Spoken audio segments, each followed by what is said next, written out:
What kind of deal are you looking for from Cuba? You're going to find out pretty soon.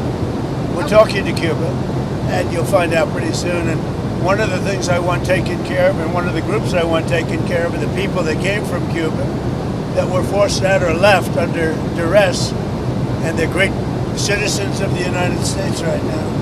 All right. You have a lot of people forced out of Cuba unfairly, so we're going to take care of, most importantly right now, we're going to take care of the people that came from Cuba that are American citizens or in our country.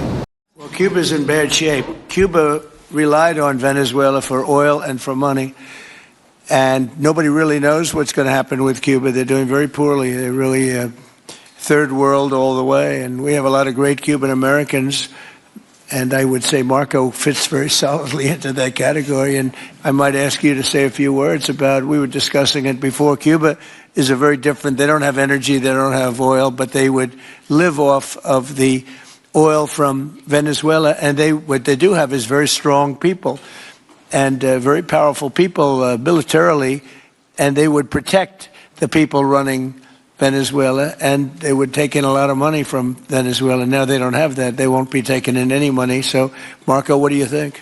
Well, I mean, the fundamental problem in Cuba is that it's run by incompetent people that don't know what an economy looks like, much less a functioning one. They've made a choice, and that is they would rather have political control over the people than they would have an economy that functions. And they've gotten away with it for 60-something years because they've had donors, the Soviet Union, and now most recently Venezuela. But that's now gone. So the people in control in Cuba have a choice to make. They can either have a real country with a real economy where their people can prosper, or they can continue with their failing dictatorship that's going to lead to systemic and societal collapse.